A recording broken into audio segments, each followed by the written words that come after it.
Hello everyone, welcome live to 3YTV, tonight's broadcast of the Total Nonstop Racing League here on 3YTV. I'm Peter Short, and joining me in the booth here tonight is Bob Giaquinto. And Bob, we got a special one for the fans here tonight. It's a $150 dash. In fact, it's actually a $151 dash at the Nashville Fairgrounds. First time we've been here in the Total Nonstop Racing League. Yeah, I am really excited. This exhibition race is going to be so much fun, and it's all out racing. And I mean, look at these guys going all out here in practice. Practice actually does mean something tonight, a little bit more something tonight for these drivers, as the fastest driver in practice tonight. So far, it's that 97 machine of Mike Tellier, who will be getting a $25 payout at the end of the session. And Peter, these drivers are going to be going for it all race long.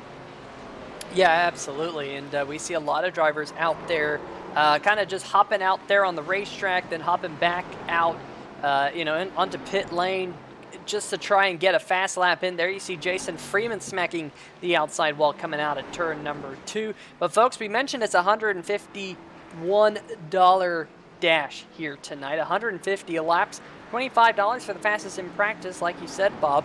$25 to the first stage winner. That is going to be a 50-lap heat race. And then after the first 50 laps, we're going to invert the field for another 50 laps, $25 for the winner of stage 2. And then after that, $50 for the overall winner of the final stage, which is another $50 dash. Then $25 for the commentator's choice. And I believe, Bob, you are putting up the prize pool for the last $1. Tell the fans about that one. I am. The last car on the lead lap at the end of tonight's race will be winning a whopping $1 prize as the lucky buck of the night. They're getting $1 as a, well, you know what, you tried, and good luck to you. And I'm looking forward to giving my money away tonight. Absolutely. You see 43 seconds left. Currently the fastest in practice, like you said, Mike Floppy Tellier, hot off a win on the Saturday night series here in the Total Nonstop Racing League. He won the Stadium Truck Series, the first race of their season this past Saturday at the Charlotte Motor Speedway Roval. And looks like he's going to try and pick up the $25 here tonight. There he is in the Motorsport Service Plus, kind of the Dale Earnhardt-inspired paint scheme on that car. Just 15 seconds separates him, and $25 in the bank. Yeah, and as he gets a little sideways coming out of turn number 2, it's okay, it's just practice. But as the time clicks down, we'll see if anyone is able to best Mike. Jason Freeman close, 45 1/1000ths of a second behind him on the fastest lap. But as some of these guys are going to be going through and completing their laps, we'll see who our first $25 recipient is of the night. And it is indeed Mike Floppy Tellier in the number 97 machine. So he will get $25. So $25 already in the book for him. They had about an hour of practice time to get in that hot lap. But it does look like Mike Tellier already got some money in the bank. We'll have to see if he can build on that here before the night's end. However, the first heat here tonight, really it's a heat race, but it's the doubles as the first stage. $25 goes to the winner of it. Random grid. Now, unfortunately, here with our ATVO software, it doesn't like that. So it doesn't like the kind of the grid that we typically show. So we're just going to have to show the starting grid there on the left-hand side of your screen. Hopefully you guys are okay with that. 14 drivers here tonight. Bob, that's not a whole lot, not as big as what we saw last week. However, a couple of these 14 drivers will be walking away with a pretty penny when this is all said and done. Let's see if we can go through that starting lineup. Bob, take us through the top 14 there on the left side of the screen. That's for sure. Starting on pole tonight is going to be the 44 machine of Kyle Givishausen. On the outside of him, in row number 1, the 8 machine Ninja Philip Scott up there in second. Third place, the 35 of Joe Heater. Next to him, our fastest lap of the race, Mike Tellier. In 5th place, Tony Lucarelli. And next to him, Tristan Maher. He's going to be in 6th. 7th place starting will be the number 7 of Garrett Gleason. And outside of him, in 8th place, the 20 of Jason Freeman. Next to him on the inside of, in ninth position of row number 5, that is the 11 of Dustin Scruggs. And outside of him is the 55 of Steven Dosiak. And starting in the 11th position, the number 52, Hot Lap Ron Chicky. He'll have to come from way back in the field right there. Stephen Kegman in the number 22, starting to his outside. Billy Thornton in the number 5, Thornton Graphix machine. He will, of course, be starting shotgun on the field. Not seeing the number 83 of Austin Grover currently out there on the racetrack, but as all these cars getting set to go green flag here for the first 50-lap stage. Another $25 on the line. Kyle Geveshausen in the South Park Dodge will get us to the green flag. Green flag in the flagman's hand here, and the $150 dash is underway. The inside line not going, and Philip Scott in that outside groove just going to scoot away up to the top already. Look at the winner of the $25 already earlier. So look at Tristan Maher in the number, what is that, the number 17 machine. I'll tell you what, Bob, I think Maher started back outside row number 3, and he's already finding himself up into second. Yeah, what a fantastic start there by the 17. It was definitely aided by the inside line really not being able to get going all too well, but nevertheless, Tristan Maher, what a great start. Already up to second, he's putting some pressure up on the 8 of Philip Scott. Yeah, and you see a couple of cars starting to work their way forward, including Mike Tellier there in third. We kind of have almost 3 DEI looking like cars up at the front. A little bit further back in the field, however, keep your eyes on Billy Thornton. Remember, he started shotgun on the field there. He is currently sitting in the 9th spot as he heads down the front stretch into turn number 1. Very interesting track here. I personally haven't been able to race on this track yet in iRacing, as you ride on board here with Billy Thornton, trying to track down the 11 of Dustin Scruggs. It's a short track, you know, kind of races a little bit like North Wilkesboro, one of the other newly added tracks to the iRacing service, and you can kind of see it's a lot of fun. You kind of just jump off into the corner. And Bob, I know Total Nonstop Racing League kind of has its, as we have a caution, we'll put a pin in that one. Looks like Mike Tellier in the number 97 machine has gone around. Let's see if we can dial up the 3-wide TV replay and see if we can see what happens there. He is headed down the back stretch into turn number 3 and 4. Does he just put a little bit too much beans in it? Yes, he does, and back end kicks out. He was able to get it stopped, and the good news is no damage on that number 97, because here tonight, Bob, unlike a lot of the other Total Nonstop Racing League races that we commentate here on Monday nights on 3-wide TV, no fast repairs here tonight. Yeah, no fast repairs, so it's going to be crucial for these guys to keep their cars clean all night long. And obviously with this first heat being considered a heat race, if I'm not mistaken, the cars will be reset and repaired to get ready to start the main race, with air quotes, obviously, for stage number 2. So they have a little bit of give and take getting ready to start the second, but aside from that, these cars are all they're going to have as we see the 44 and 97 both heading their way down pit road. Yeah, a couple of drivers hitting pit road here. Geveshausen, who was your pole sitter for this stage. Remember, random starting order for this stage. Mike Floppy Tellier, fastest in practice, brought out the caution just a minute ago. Hot Lap Ron Chicky and Stephen Kegman all on pit road. They start to roll off. Very quick cautions here at this racetrack. So a lot of these drivers here are going to have to kind of keep that in mind, as Philip Scott, your current race leader, good jump right out of the gates. Bob was able to take the lead and kind of held it, didn't really stretch it out at all, but you know, that's what's happening here in the early run. Yeah, definitely. He had a great start of the race, able to capitalize on being on the outside of the 44 of Kyle Geveshausen, and really just able to capitalize on that and maintain. I know he's got a lot of fans in chat right now up on YouTube on 3-wide TV, and you know, they were going crazy when he took the lead. And there you see the number 17 of Tristan Maher.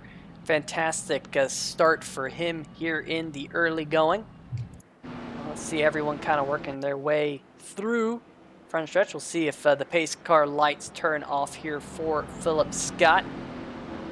Good group of drivers here. If this is the first time you've joined us here on 3-wide TV for the Total Nonstop Racing League, This was a NASCAR Racing 2003 season league back in the mid to late 2000s, and then the league kind of saw its day end and recently revitalized here on the iRacing service. A lot of these drivers were the drivers back in the day from the NASCAR Racing 2003 season, had to dust off the steering wheel and the pedal set and connect it back up to the PC. I know I heard quite a few drivers say that they had to buy completely new equipment, new PCs, new everything, just to race in this league. And Bob, it has really grown. I think last week we had over 20 starters, which was the biggest field that we had in this league since its revitalization. Yeah, it's really great seeing how many guys are coming back and also how many new people who weren't part of the original TNR days back in the mid-2000s. And 21 cars started last week's race, and the majority of them on the lead lap and everything. And it was just such a fantastic race, and really is awesome to be a part of the revitalization of Total Nonstop Racing. Absolutely. Pace car here going to dive down pit road. We'll have 39 laps in the first stage left to go. The battle for the $25 will be at $50 out of league owner and organizer Garrett Gleason's pocket after the end of this stage. We're on board right now with Philip Scott, who is your race leader, working his way through the corner. And we have another caution flag that has come out here. And we'll have to see what happened on this one here, Bob, because we got what appears to be a pretty big stack up here. Looking at the 41 machine of Tony Lucarelli, and a little bit of contact there with the 11 of Scruggs. Billy Thornton getting involved, and a couple of others there just kind of piling in. That was appeared to be the number 35 of Joe Heater who got involved. Let's see if we can get another look at this from on board the number 35 machine here, Bob, and kind of walk us through this one as we go back to the start. Yeah, so it looks like pretty standard restart coming out here. You have the 41 in the black car on the outside line. He's going to dive down, a little bit of contact between he and the 11, and really nowhere for the 11 to go. And then the 35 couldn't get woed up in time. And unfortunately for him and a couple other cars are going to be collected and having some pretty heavy damage early on in stage number 1. Yeah, let's take another look at this one from high atop the blimp cam. There's the initial contact on the left-hand side of your screen. Man, Thornton there in the number 5 really submarined underneath the 11. And you see the 35 just kind of scooting on through. And looks like a couple of these cars will have quite a bit of damage. But like you said, you're not wrong in your statement saying that when these drivers come down at the end of this one and only heat that we have, they will get a new car. So it's important that they keep their car clean in the second stage so they can try and go for the $50 at the winner of stage number 3. But already seeing a couple of cars with damage. In fact, it looks like a Hot Lap Ron. He doesn't have much damage on that 52. He's still sitting on pit road, maybe getting some fuel. There is Billy Thornton. A lot of damage on that car. We'll have to see if he can get out. In fact, he's currently being scored 1 lap down. We'll see. Maybe if he's stuck in his pit box, iRacing might give him some damage that he absolutely has to repair. He finally gets rolling. Big question is, will he beat the pace car out? It does look like he'll beat the pace car out, so he'll stay 1 lap down. If he gets another caution, Bob, he'll be the lucky dog. Yeah, for sure. He's going to be the lucky dog if we have another caution. And like we saw right there, cautions breed cautions. And on a short track and a tight track here, just like the Nashville Fairgrounds Speedway, his chances of getting back on the lead lap are looking pretty good. Still 35 laps to go. Going to be a few less laps to go when they go green, but his chances are looking pretty decent at getting back on the lead lap here early. Yeah, now that we have a couple of viewers in the chat, got to give a huge shout out for the sponsor of this heat race, Max Graphics. Make sure you check them out on Facebook. They're a big sponsor in our Friday night league, the National Sim Racing Association Simbox Truck Series. Max Graphics have sponsored a race already this season on that side of things. And great to see them jumping on board and sponsoring this heat race here tonight. So make sure you go check them out on Facebook. I'll try and add a link in the description after this race, so you'll be able to hot link to it. But we were about to go back green, And just getting word from the iRacing spotter that you heard right there that we're not going green after all that. So great to get a little bit of insight there, but you'll hear the iRacing spotter here in just about a lap say that we're going green. Well, looks like we'll get a lucky dog. Looks like Billy Thornton's been waved by the pace car, so he'll be back on the lead lap here. Bob? Yeah, what a great break for Billy here. So he's able to get back up on the lead lap, and they're gonna try to re-rack and do this one all over again. It looked like a little bit of a gaggle of cars further back trying to argue about what position they're restarting in. So it'll be interesting to see where everyone gets squared away here once they do go green. So now the pace car will head down pit road, race in the hands of the number 8 of Philip Scott once again, trying to go back to green flag. And there is the green flag. He gets a huge jump, jumps up in front of the number 20 of Freeman before they head off into turn number 1. So Philip Scott here, he's in a really good spot, Bob, to try and take. Oh, the number 44, is he going around back there as Kyle Geveshausen gets into the inside wall? Your pole sitter here in this first heat race. Quite a bit of damage now to the left-hand side of that dog. Yeah, it looks like he just got really squirrely coming at it too, made contact on the inside wall, very heavy, but luckily for him and the rest of the field stays green, and he's going to try to start picking his way back up through the field down in 11th. Now we'll see if we can possibly pick up one more look of exactly what happened to the 44 machine right here on the restart.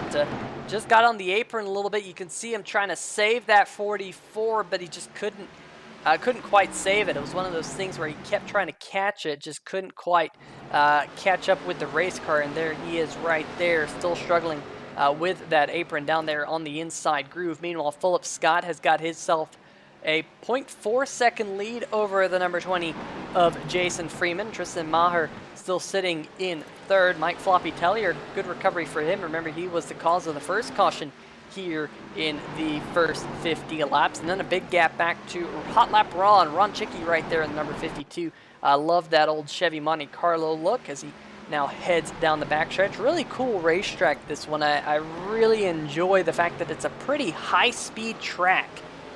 And you don't often see many short tracks that just carry the momentum that you see here at Nashville. Yeah, high bank, high speed, and I almost look at this like a miniature Dover, where the banking, these guys go off into the banking, you slide down the track, you come back up on the straightaways. Really a momentum track, and right now Philip Scott putting in all the momentum, but right now Jason Freeman putting in some work on the back bumper of the 8 machine. Yeah, and look at that number 20. He's all over the back bumper. We saw Philip Scott out to about a 0.4 of a second lead. That's been all but erased by the number 20 of Jason Freeman as he looks underneath that bright red number 8 here in turn number 1 and 2. Can he find any grip down there? Not just yet. He'll have to live another lap. Oh, Maher with a huge slide in the number 17 right behind them. That was absolutely immense. What a catch by that number 17 Pennzoil driver. Man, what a save there. I thought for sure he was going to get that car sideways as he was coming out of the corner, but man, monster save and really didn't lose too much time, didn't lose a position. Just a fantastic drive there by Maher. And Mike Floppy Tellier starting to close in on the back of that number 17 as well, so we'll have to keep an eye on that. Freeman doing all he can, and back in kind of kicking out sideways in the number 20 Mason Dixon cornhole machine. And there you have the number 8 still continuing to lead the way. So far, he's led every single lap of this first heat race. In fact, the only heat race is really acting as stage 1 here tonight, the $150 dash. Winner of this stage will walk away $25 richer. And that will set them up with the last place starting spot in heat number 2. But here comes the number 20. Jason Freeman gets underneath Philip Scott, washes up the racetrack a little bit. Scott gets a run on the high line. They're side by side coming out of turn number 4. Man, what a great way to see the two different lines these two drivers are. The 8 of Philip Scott able to basically rim ride around that middle lane, whereas Jason Freeman kind of diamonding it off into the corner, goes in low, comes out in the middle of the corner high, and then powers off of turns 2 and 4, and just some fantastic clean racing, even though $25 is still on the line.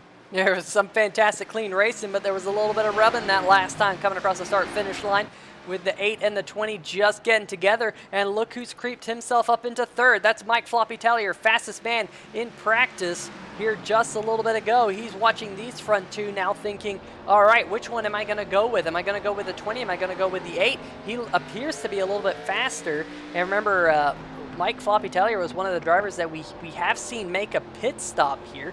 He pitted on lap number 7. Oh man, look at that big slide out of the back end of the number 20. That allows the 8 of Philip Scott to just pull away. So now Tellier here trying to use those slightly fresher tires. Sticks his nose in. There's contact and they're sliding around. Caution flag is out here at Nashville.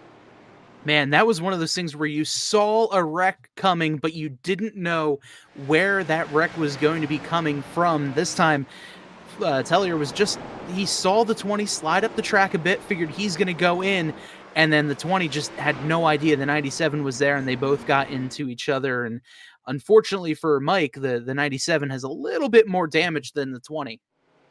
Yeah, we'll see this from high atop the 3-wide TV blimp going off into turn number 1. You see Freeman just opened up the door for Tellier, and I think he was trying to come down in the number 20 to just kind of diamond the corner. You'd kind of said that diming the corner was a way to get through, and unfortunately for the number 97, looks like he ended up turned around into the inside wall. Luckily, he's going to stay on the lead lap. We have all 12 cars that are currently running out there on the racetrack.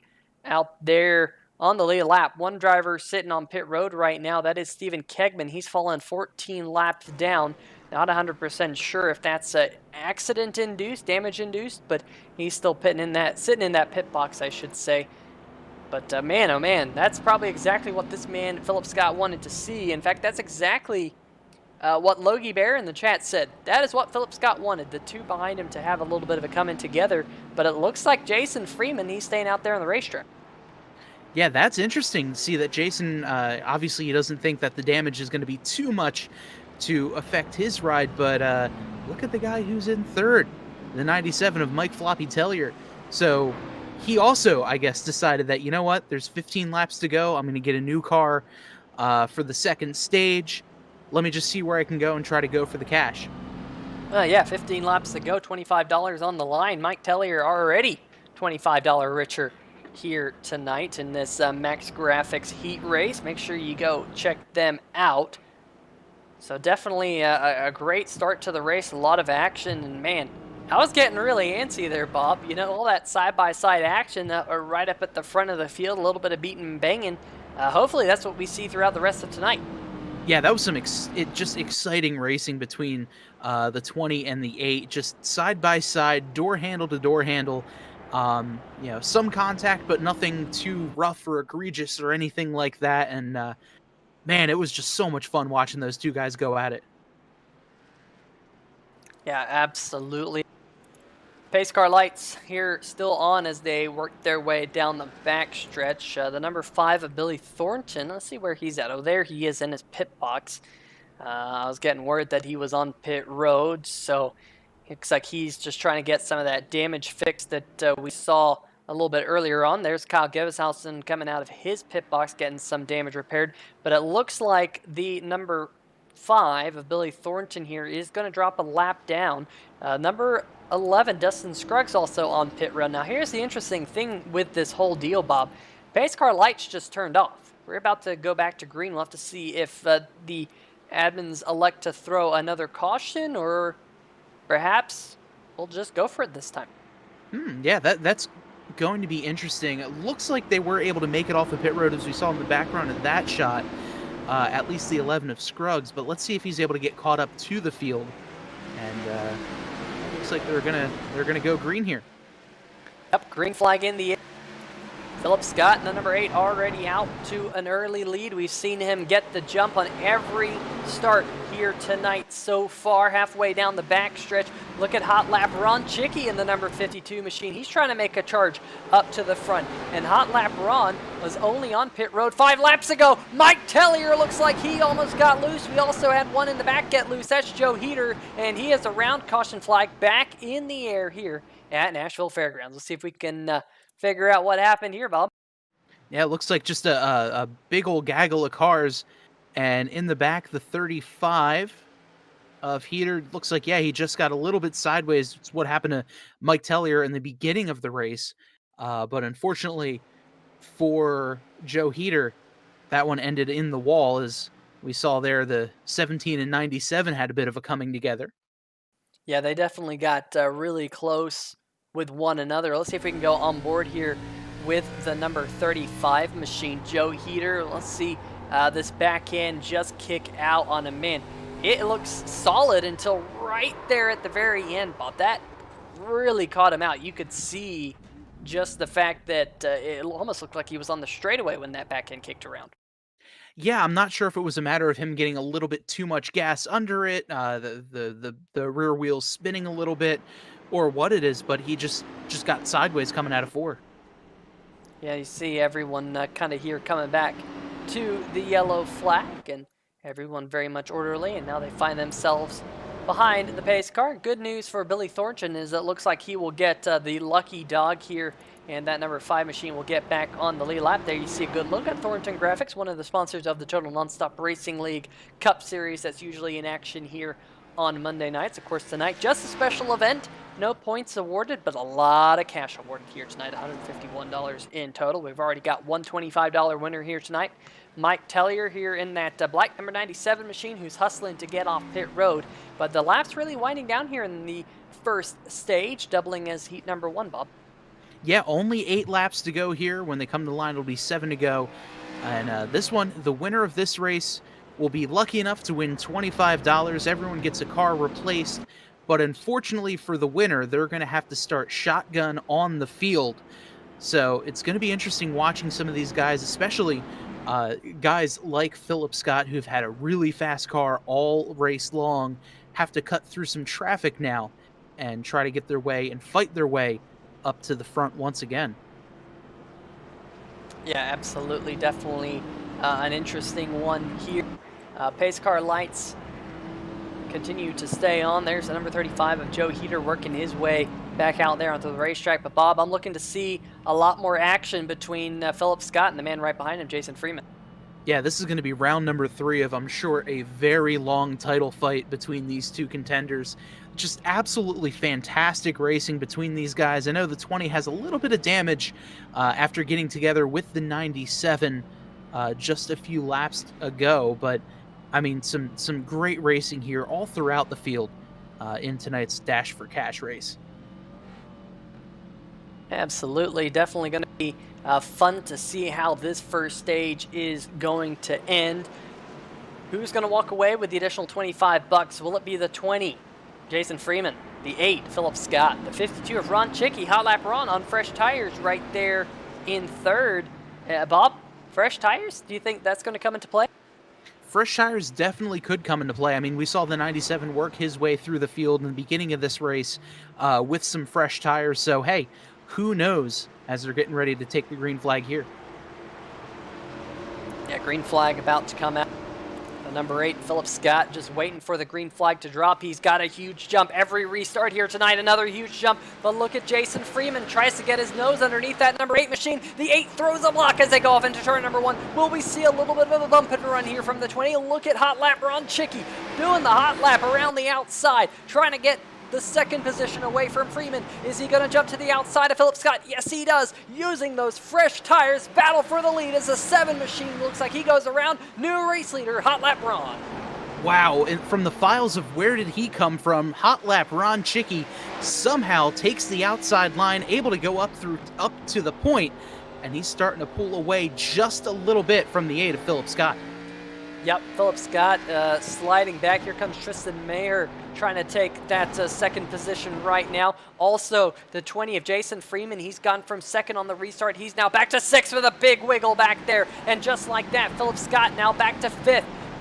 The fresher tires proving very important here. 2 more laps for Hot Lap Ron to walk away with $25 here at Nashville Fairgrounds. Just 8 more corners as he works his way through turn number 1 and 2. Yeah, just fresh tires really taking control. We have some other guys like Tony Lucarelli coming from the back, also on fresh tires right here in 4th. Taking a look on the inside as there's a car behind them, I believe had gotten a little bit sideways as we see some smoke here. coming out of 4, and oh, the 20 and the 35 come together. Didn't see that one happen, but white flag is out. Hot lap Ron Chicky coming out of turn number 4. Yeah, unfortunately, we're probably not going to have too much opportunity to go back and see that. Hot lap Ron going to win $25 though. Goes the victory lane here in the first heat. Now, we only have a couple seconds, folks, to go back, try and figure out what happened before the iRacing server kind of switches over here. And man, there was an accident right here. Roll the tape. Well, we'll see if we can go back a little bit further. Here we go. It was contact between the 20 and the 44, and boom, there you go. I told you we only had a few seconds to get the money shot, and unfortunately, it doesn't look like we were able to exactly get the money shot. So definitely hot lap Ron, though, walking away $25 richer. We've had 2 different winners of the $25 prizes in the first 2 opportunities to do so, with, of course, Mike Floppy Tellier, fastest in practice, $25 richer, and now Hot Lap Ron Chicky. In fact, let's see if we can pick up Hot Lap Ron. Now he's $25 richer. See exactly how he's doing. Hot Lap Ron, Peter Short in the 3Y TV booth. You got a copy? I got a copy. How are you? I'm doing pretty good. I'll tell you what. I bet you're doing pretty darn good yourself because you just won that little heat. You're $25 richer. How about that? I'm feeling pretty good. I'm glad I went for tires near the end there. A lot of guys were staying out, but took tires and it paid off. I drove right around those 2 guys. Yeah, I bet you felt like you were absolutely on a roll. Of course, you're doing a little bit of double duty right now as you're talking to us and driving out there here in this little warm-up session before the 100-lap feature race, if you will. Were you expecting tires to be that important here? I think, yeah, from what I see, you lose pace pretty fast, especially if you start leaning on your right front too much, because I actually favored my brake bias forward, thinking I'd save my rears corner exit, but geez, they went away really, really fast. So for the second stint there, after I changed my tires, I moved the brake bias back, and it felt way better. So good recovery, I guess. Great recovery, ended up $25 richer, winner of the first stage here tonight. But hey, there's a full field invert after the first stage, and you will be starting back of the field. So you're going to have to do it all again. You're going to have to work your way back up. What's your strategy for the feature race here coming up? I'm thinking survival.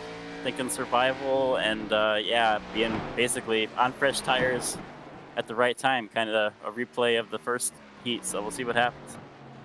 All right, well, Ron, congratulations. Walking away with $25. We'll maybe get shocked to you after the whole deal is all over.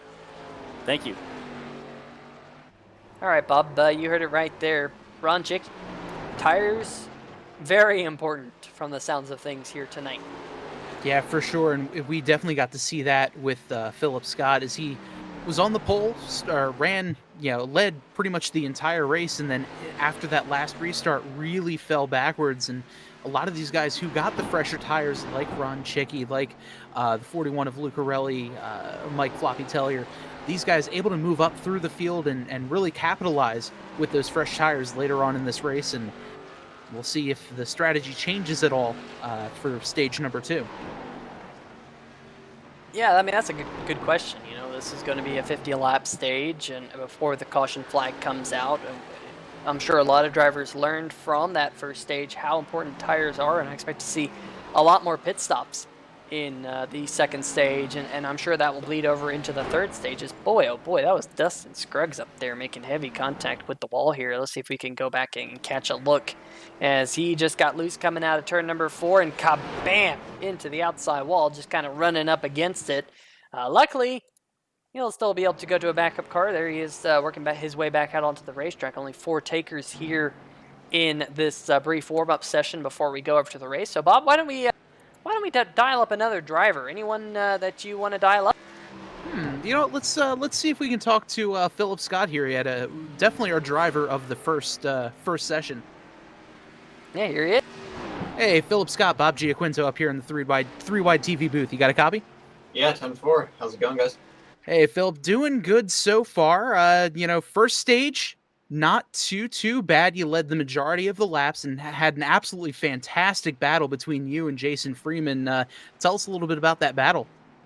Yeah, so yeah, first off, I'm not really I never think of myself as very I don't really think of myself as having a knack for short tracks, but whenever I'm actually racing a short track, I tend to do better than I think I will, just because I don't have that pressure on myself, I suppose.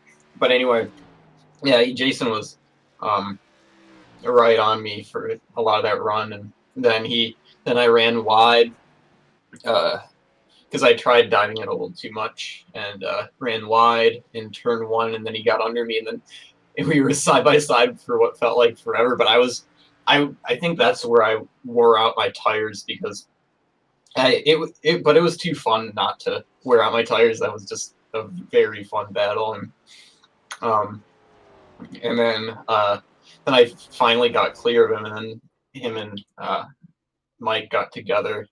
But anyways, on that final restart, I knew it was like it's like damned if you do, damned if you don't, because like either people are gonna stay out or pit or the opposite of what you're gonna do. Because I was in the lead for most of that, and so I just hope I just hope that my tires could hang on, but Ron was flying on those tires, and I tried giving him a little nice bump to try to keep him close, but as he passed me around the outside with a few to go, and that wasn't enough.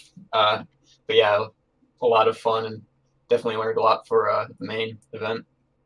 Well, it's going to be a good one so far, and great senior race there in the first one. We'll let you get back as they're starting to grid the cars now. But Philip, thank you so much for joining us up here in the booth, and good luck the rest of the way.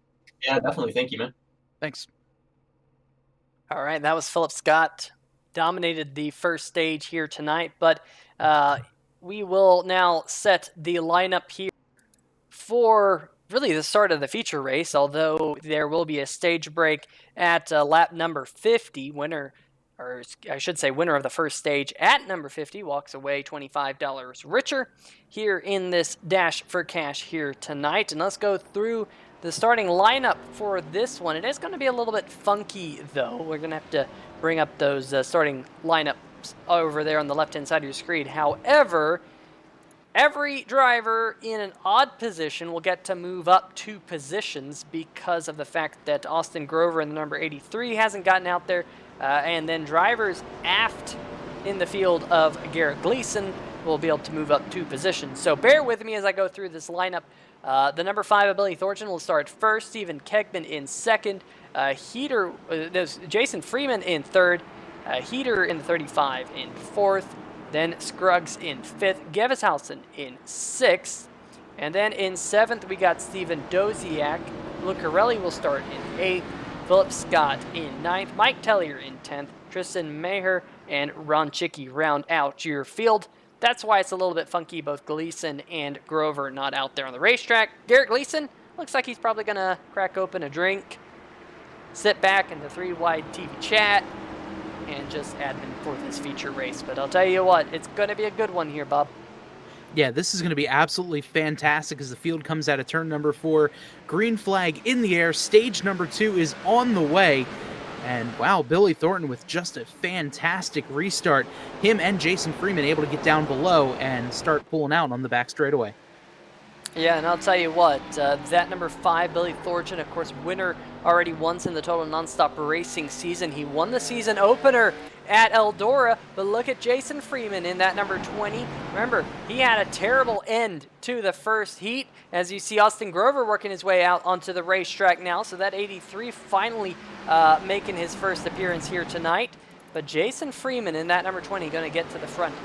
We didn't see him at the front in first in the first heat, but he was up there battling for the lead with about 10 laps to go and got shuffled back due to older tires and ended up in an accident right there at the end that we couldn't quite get a shot of.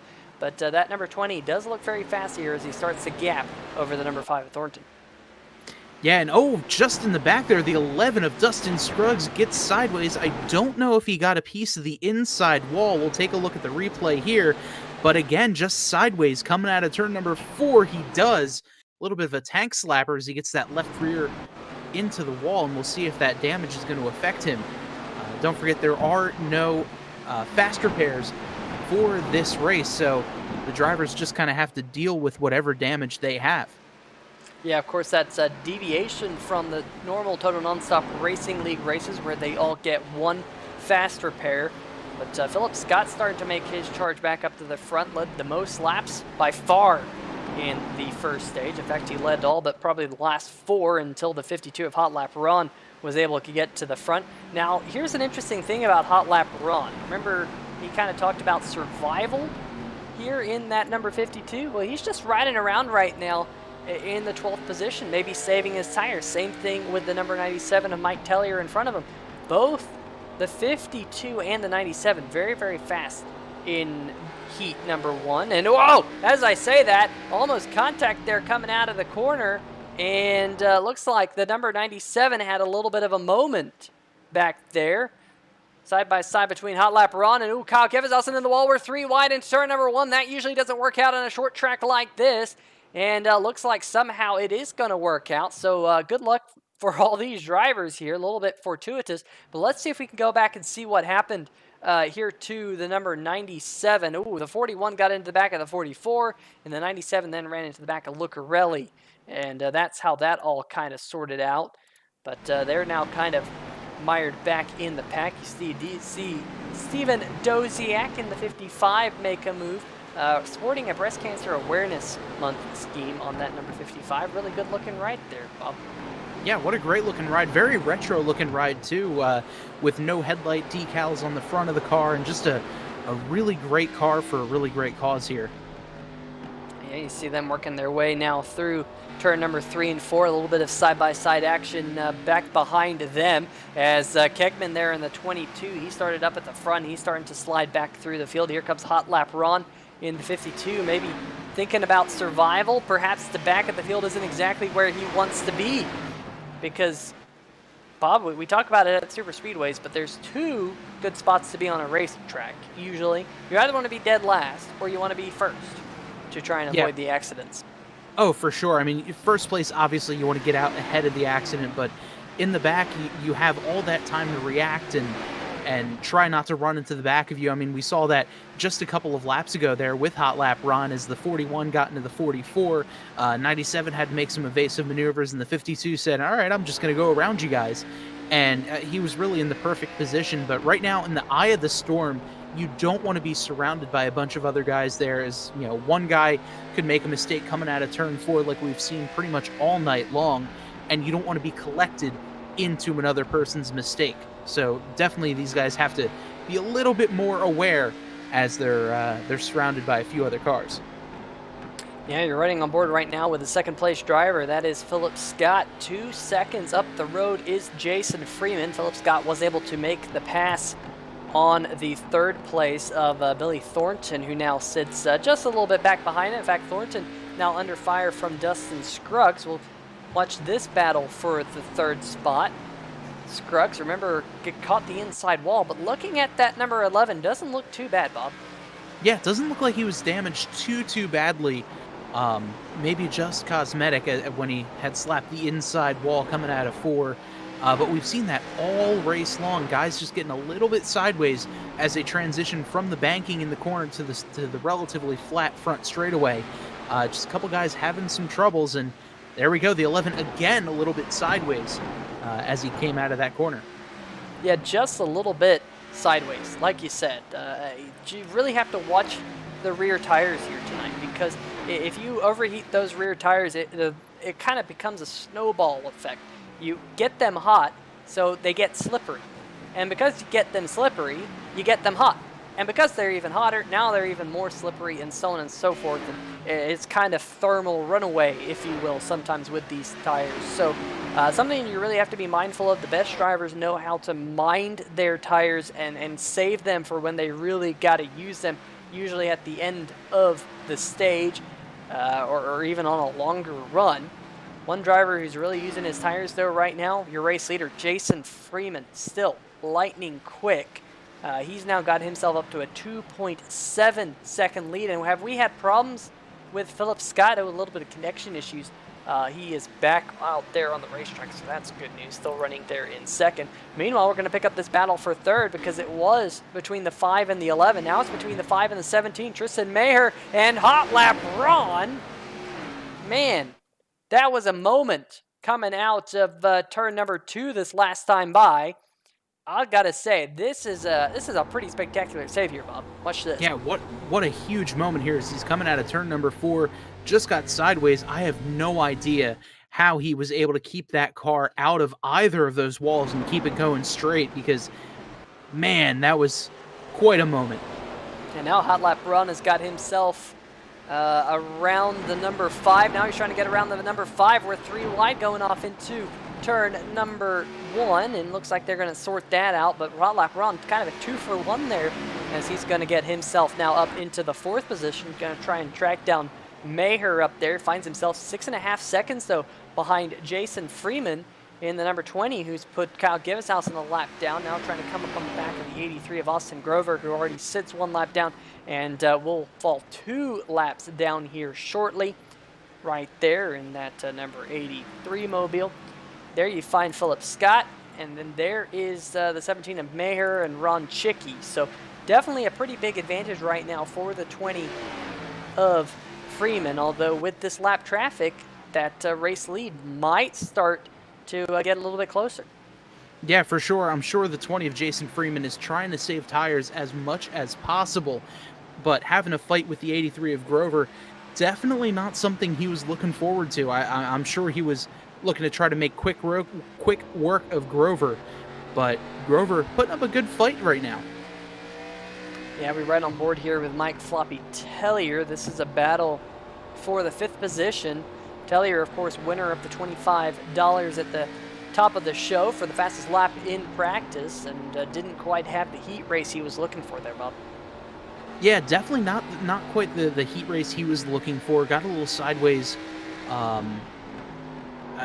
in the beginning of the race, made a little bit of a power move to come back, but then had some old tires and fell back towards the middle. But right now he's in 5th, looking to make a charge. Still plenty of time left, only 27 laps into this main event. So, don't quite count the 97 out just yet. And we're now watching this battle for the 3rd position between Tristan Maher and Ron Chicky. They're continuing to lose time to Jason Freeman, who is your race leader here, working lap number 28. The 52 Hot Lap Run trying to get underneath Maher here, coming down the backstretch, not able to do so. He's just going to have to ride here. But look who's creeping up into his rear view mirror, the number 97 of Mike Floppy Tellier. Once again, had a good end to that heat race, even after all that contact he had, but wasn't able to walk away with the win and the cash in hand like Hot Lap Run. But, oh, is that the number 11 machine again having problems? It was. Let's see if we can figure out what happened this time. Probably a similar deal, Bob. Yeah, just and a very odd location for him to get sideways too. I mean, looks like he was about a quarter of the way down the straightaway before the car snapped loose. So I wonder if it's maybe a brake bias issue or what. But that's the 2nd time we've seen the 11 get down and close to the inside wall. Didn't hit it this time, thankfully, though. Yeah, definitely keeping it off the wall this time. As man, 83 right there. Austin Grover having a little bit of a wiggle. Joe Heater in the number 35 has also fallen a couple laps down in 13th. That's going to be pretty difficult for him to work his way back up from that. Might have been some connection issues on his part, because I do see some left side damage, but to be 8 laps down, you'd have to think maybe a connection issue kind of dropped him out. He had to jump back into the server. But right now, Joe Heater finds himself in a pretty big hole. 13th spot, 8 laps down. Got to jump over to the chat. We definitely have a good number of people in the chat here tonight, rooting on different drivers. Garrett Gleason asking, has the broadcast booth decided what we were going to award our prize for? And Bob, I mean, that's something we have to discuss. It definitely is. I think we're probably going to discuss that one before we line up interviews. So don't go anywhere, folks, because we definitely still have $25 in our hands to give to one of these drivers here tonight, whether it's the driver who impresses the most, the driver who tries to knock down the walls the most, the driver who has the most topsy-turvy night. I don't know yet. We'll have to figure it out here between Bob and I, but very much looking forward to awarding one of these drivers here tonight with the $25 in hand. And so far, we've been green flag under this entire stage, Bob. We saw a couple of cautions in the first stage, which was that heat race, but here in the second stage, drivers trying to keep their cars clean and mind their P's and Q's. Yeah, these guys all know that they don't have any fast repairs, so anything that happens to their car now, they're going to have to deal with all race long. And I mean, we could even look at that first heat race or first stage, if you will, as a bit of a feeling out position. I'm sure a lot of these guys, since Nashville Fairgrounds Speedway is a relatively new track to the iRacing service, I'm sure a lot of these guys haven't quite had the opportunity to get out on track in race conditions. So a little bit of feeling out there. Now they kind of get into their momentum and just get in the groove and just kind of log laps as the race goes on. But definitely going to be seeing some exciting close finishes as we get closer to the end of stage number 2. Yeah, you're right on board here with Dustin Scruggs, who's had a couple of excursions with the inside wall, especially coming out of turn number 4, and he's right behind the number 17 of Tristan Mayer in that bright yellow Pennzoil Chevrolet, getting really close to the back bumper of that number 17 there coming out of turn number 4. Definitely the number 11 with all of the damage that he's had and all the incidents he's had, that car definitely looking nice and clean. That's the good news. A little bit of left side damage there just over the left rear wheel, it does appear, but definitely has the pace to keep up with Maher, who kind of shot out like a cannon and now starting to fall back a little bit. And Bob, I can only think that maybe Maher ate up his tires a little bit. Yeah, maybe just a little bit too much on the tires. 40 laps into this run, obviously a yellow flag coming out. Oh, as the 44 of Kyle Givishausen gets into the outside wall there. I'm not sure if he maybe had some contact with the 41 of Lucarelli, but man, that was a bit of a moment.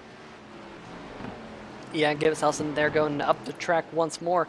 I do want to give a shout out to one of the Total Nonstop Racing League drivers feeling a little bit under the weather this week. That's Vincent Valvano.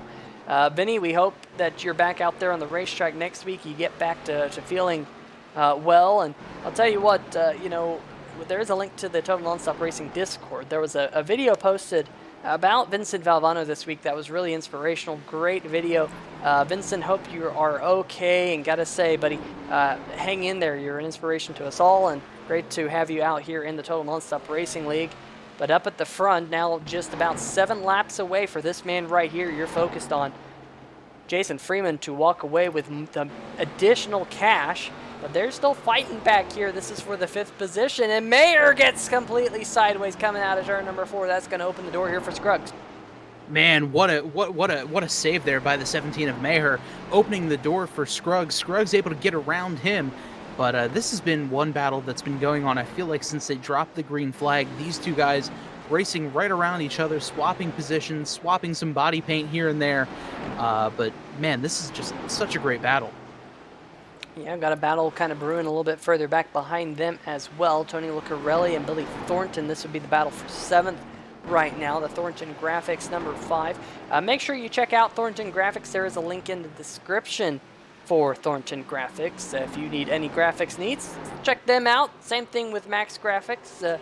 Definitely 2 people very close, Billy Thornton and Chris Darling, with the Total Nonstop Racing community. So go hit them up for any of your needs, as well as one of the other sponsors. You see their logo up there in the top left-hand corner of the screen, DRP Off-Road Racing.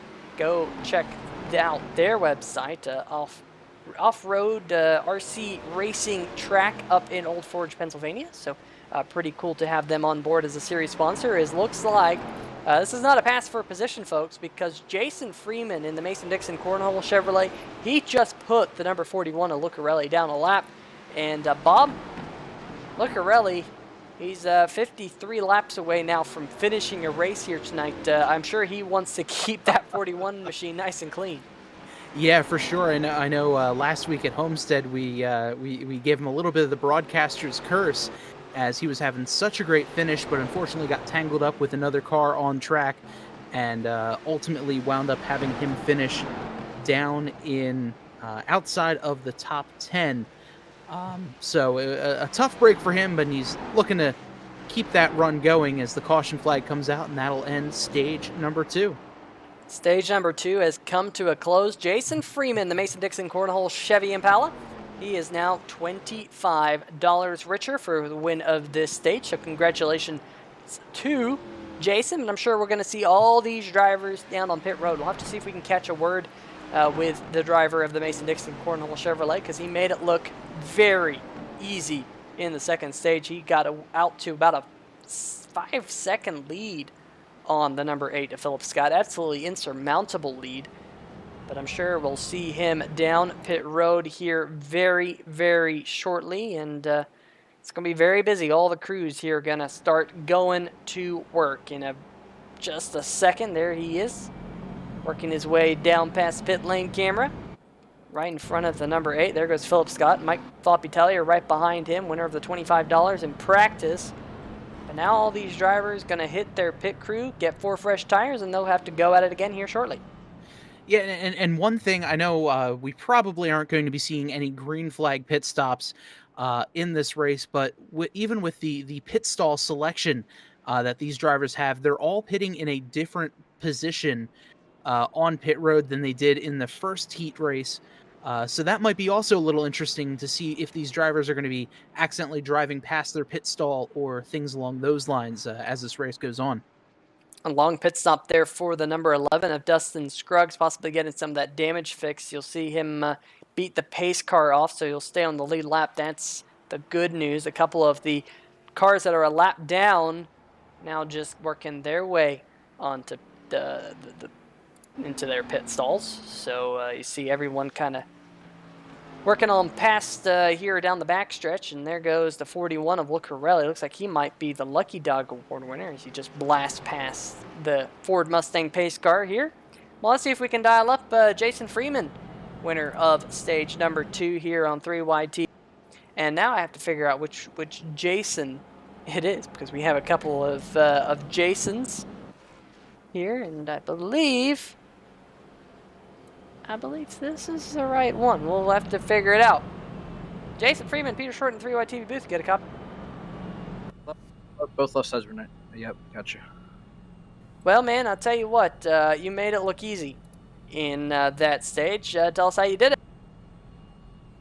Oh, I got a decent starting spot there, so that helped out a bunch. But just once I got to the lead, I just tried to maintain that gap over Philip.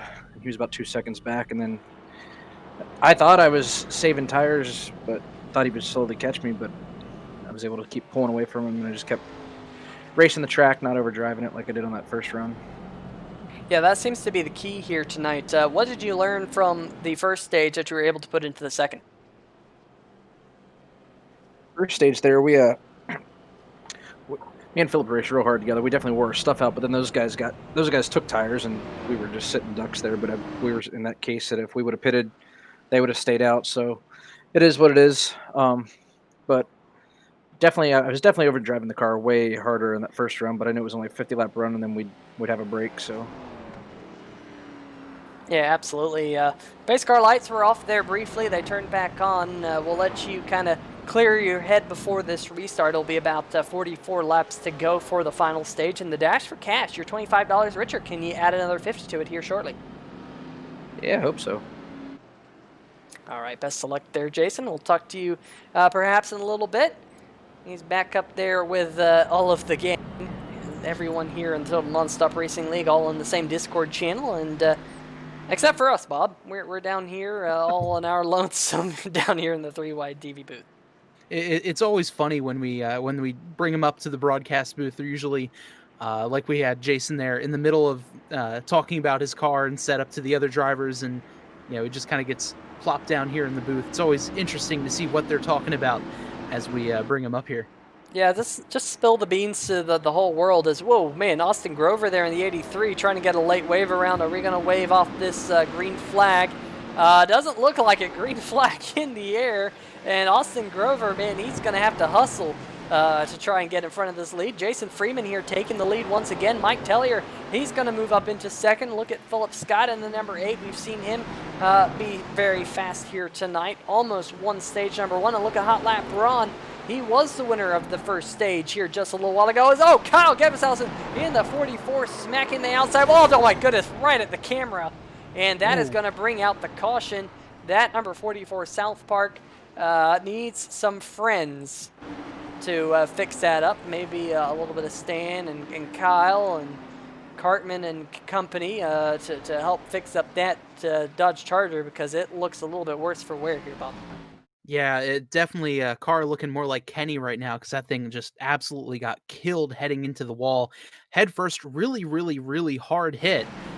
So it'll be interesting to see if A, he'll be able to continue in this race, but B, just to see what happens. He just got a little tight coming off of the turn, overcorrected, and man, right into that outside wall, right on the angle there, as there's no infield tunnel here, so all the trucks and haulers and everything have to come across the track. Just hit a little bit of a weird incline here as we get the slow motion replay. Yeah, this is a slow motion money shot right here. You see that car just kind of sliding along and just almost up the racetrack. You see that right front tire, the right rear tire's off the racetrack. How about that, folks? I mean, absolutely nuts as he goes up here into the wall. I'm not 100% sure what that camera was that we had before. Come on, iRacing, give us that camera. Looks like it's not going to give us that camera again. So we got really lucky there live to have the money shot, if you will. But unfortunately, not the money shot for Kyle Geveshausen. That shot with the outside wall looks to possibly be ending his night. There he is sitting now in his pit box. That crew going to work. And that right front dragging on the ground there, Bob. It doesn't look like that right front suspension is all too happy. Yeah, definitely not the optimal position to have your right front suspension there. And taking a look in the chat, Ryder Langle 2 says, I don't think that's how drifting is supposed to work. And you know what? I'm going to have to agree with him there.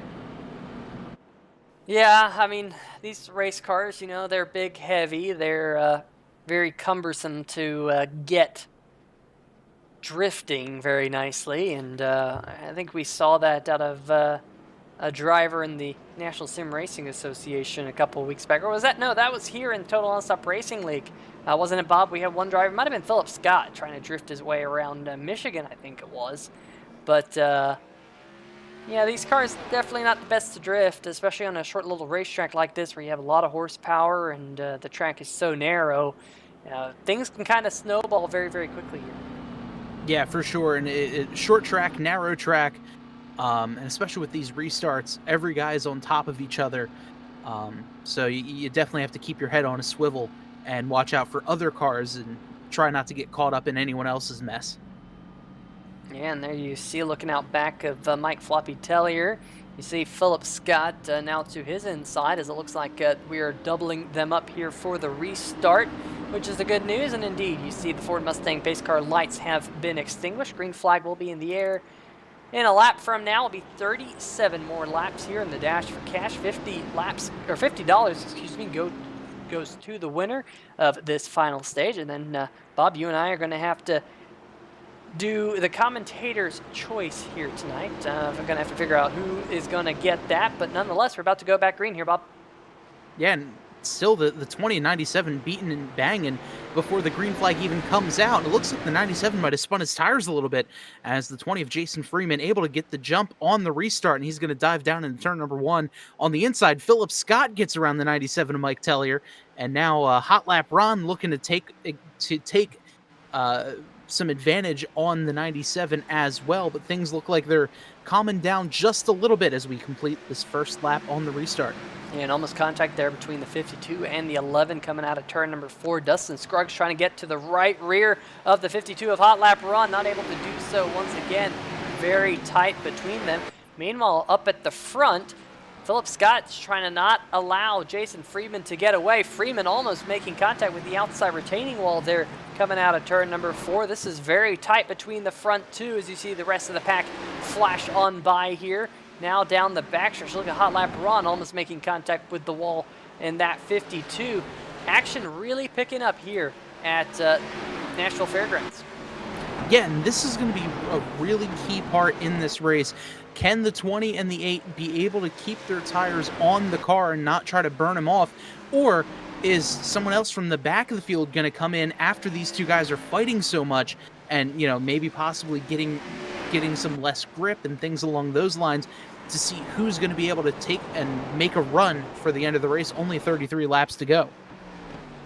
Heading down the back stretch, you see everyone try and jostle for position on board here with the number 8 of Philip Scott, looking at the front, looking out front at the back bumper of the number 20 of Freeman, who dominated that second stage. I think Philip Scott learned, maybe he was saving too much tire in that second stage there, Bob. And maybe now he's learned that, and he says, man, I really got to go for this. And he is going for it, looking to the outside of the 20 as the 20 has a big slide out of turn number 4. That almost opened the door for Philip Scott. He is looking to get to victory lane. Now going to try and use that higher line. Are they side by side? Not quite here down the backstretch. Yeah, if I'm Philip Scott right now, I am putting all the pressure in the world on that number 20 machine, trying to get him to make a little bit of a mistake, to slide up the track a little bit, maybe even get into the wall and be able to take that position and try to drive away. Yeah, and you can just see the different lines that they're running through the corner. The 20 of Freeman right down there, just below the very faded first white line, the first white dashed line, and the number 8 here now kind of running about half a lane higher. As I say that, Freeman now going to try out the Philip Scott line and see if that's going to work for him. But very distinct 2 grooves running for these drivers. It seems like Freeman now really favoring the inside groove through turn number 3 and 4, maybe a little bit higher in 1 and 2. We'll have to see if that works out for him. But man, he's been the class of the field here ever since we dropped the green flag in the second stage. Yeah, we've seen, this is round 3 now for these 2 contenders battling it out. We've seen them battle side by side. We've seen them start working on each other, try to really not give either driver an inch. But looking back now, this battle between the 97 of Mike Tellier and 52 of Ron Chicky, this is another fantastic battle that we've been seeing brewing for a decent amount of this race. Yeah, it looks like number 52 of Ron Chicky, he's going to drop underneath Mike Tellier here coming out of turn number 4. Not going to be able to make the pass stick. And I've been noticing, Bob, that this is a pretty difficult racetrack to make a pass at. It seems like it's very difficult to kind of roll the center and get underneath the car and kind of pull off that pass, as we saw Tellier there defend that position quite well. Jason Freeman up at the front now, up to a 4/10 of a second lead. Over the number 8 of Philip Scott. And no real battles better than this one in the whole field for right now, as Freeman leads with just 24 more laps to go. We're over halfway into the final stage and determining who's going to win that $50. Yeah, and I'm interested to see. We see the 35 of Joe Heater in a couple of the shots here and there. I'm interested to see if the lap traffic is going to be playing a factor. And of course, as I say that, they are able to get around the 35 of Heater, so disregard that. Yeah, Tristan Mayer starting to close in a little bit on the back of Dustin Scruggs as well. This would be a battle for the 5th position. We've seen Mayer kind of have a top 5 speed in that Pennzoil number 17 here machine. Didn't have the speed at the end of the run in the end of the second stage. However, here he is trying to work his way forward and close in on the back of the number 11, who's definitely had an interesting night in that car. Been trying to knock down the inside wall quite a bit, and a little bit of a wiggle there out of your race leader, Jason Freeman coming out of turn number 4. Yeah, he just got a little bit squirrely there, and that opened the door for Philip Scott, able to pick up a little bit of time. Not a whole lot, but man, this battle between these two drivers is absolutely fantastic. And here again, we're looking at the time delta between the front 2. Last time by, Jason Freeman a 10th faster than Philip Scott. And you can see right now just over a half second between those 2. Watching the battle now, I think this is the battle for that spot between Mayer and Scruggs, and it looks like Mayer going to take it away in the number 17 Pennzoil Chevrolet. So let's go back and see if we can see exactly how that all went down between those 2, because it looked like that number 17 just got a run, possibly on the outside of the number 11. Did the 11 have another slip up here, Bob? Let's see here as we come out of turn number 2. Yep, the 11 again, just sideways coming out of turn 2, and shot him off towards that inside wall. And the 17, the birthday boy, able to get that position ahead. Yeah, now up into the top 5, hot lap run. He settled in 4th. Mike Tellier solidly in 3rd. Kind of hoping that these front 2 can kind of get to one another and do battle. But it seems like Freeman's been able to put another about 10th and a half between himself and Scott. Just now 17 laps to go as we continue under the green flag here in this feature race, the final 2 stages, if you will. You can see down there, we've only had 2 cautions, and that is awesome to see only 2 cautions here in 100 laps on a short track. Nashville Fairgrounds, not an easy track. We've seen a lot of drivers here struggling with rear tire grip, but only 2 cautions here in the first 85 laps. What will the final 15 laps hold? Yeah, I mean, we saw a lot of carnage in that first stage in the heat race, but after that, I mean, things really quieted down. They calmed down, and now it's just pure fantastic racing as we see a battle now for the 8th position. Oh, was that the 35 in the inside wall? He definitely got sideways. We'll see if we can dial up this one for the replay. Just got into the outside wall and then, yep, into the inside wall. So a little bit of a double whammy there but for the number 35 machine. We look at this battle right now. This is the best battle out there on the racetrack. This is back for the 8th position, currently held by Billy Thornton. Steven Doziak in the number 55. He wants that spot out there. And good looking number 55 ride right there. Breast Cancer Awareness Month. And sporting the Verizon Fios scheme as they head down the backstretch. 12 laps to go for Doziak to try and get himself up into the top 8. But pretty good run between both of these two. Trying to keep it clean here and try and see it out to the finish. Because up at the front, folks, you're not missing anything. Because Jason Freeman, although he's kind of been in lap traffic, he's been able to pull out to an advantage. And what's happened here? While we were away, the number 97 of Mike Tellier was able to get around the number 8 of Philip Scott. This is a couple laps ago. Watch the number 8 machine here, Bob. So the 8, just again, another moment coming out of 4. Wow, somehow able to keep that car off of the inside wall and keep it going in a straight line. But man, Mike Tellier coming out of nowhere, able to pick up that 2nd position. I have bad news for all the Mike Tellier fans, though. Caution is out for this moment, right? What the heck? Well, I'm kind of speechless. That is the worst net code I have seen in iRacing, I believe, in the history of iRacing. Man, it almost... Wow. It almost looked like the wall just jumped down and hit him, because on our screen, he had probably a good tire's length away from the wall here. I mean, that... I don't think that... I can't... It looks... Bob, I'm going to pause it right here. Right up there by the wall, if I had my cursor, I'd kind of point it out to you. But right up there at the wall where Mike hit, there's like smoke coming from the wall. You see that smoke? It's like something is glitched right there. And now it disappeared. So I don't know what the heck that was all about. But unfortunately, Mike Tellier just got himself up into 2nd and now finds himself in a whole heap of trouble on pit road. But this is definitely going to set us up for an interesting finish, because guess who stayed out? Jason Freeman. Guess who pitted? Everyone else.